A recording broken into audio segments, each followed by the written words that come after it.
26 Oktober. Seëninge beloof aan diegene wat in Christus bly. Die vredemakers word die kinders van God genoem. Salig is die vredemakers, want hulle sal kinders van God genoem word. Matteus 5 vers 9. Christus is die vredevors, en sy sending is om die vrede wat deur die sonde geskend is, in die hemel en op aarde te herstel. Omdat ons dan uit die geloof geregverdig is, het ons vrede by God deur ons Here Jesus Christus. Elkeen wat bereid is om die sonde te versaak en wat sy hart oopmaak vir die liefde van Christus, word 'n deelgenoot van hierdie hemelse vrede.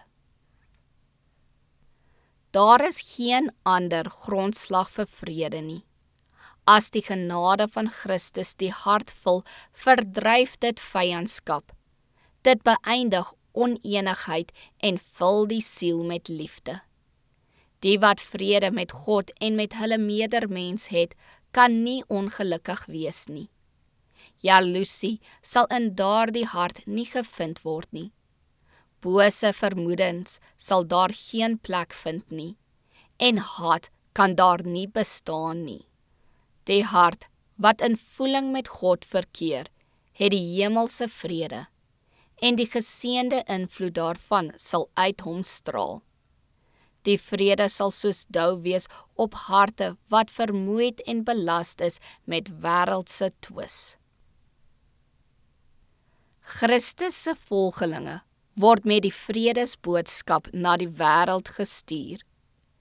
Elkeen wat die liefde van Christus onwetend deur die stille invloed van die heilige lewe openbaar. Elkeen wat 'n ander deur woord en daad daartoe beweeg om die sonde te versaak en sy hart aan God te gee, is 'n vredemaker. En salig is die vredemakers, want hulle sal kinders van God genoem word. Die vreedsame Gees bewys hul verbinding met die hemel.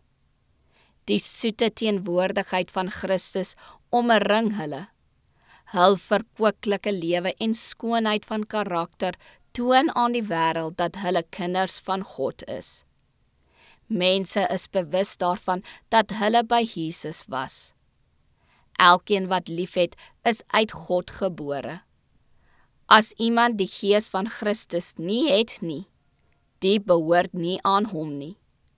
Maar almal wat deur die Gees van God gelei word, die is kinders van God.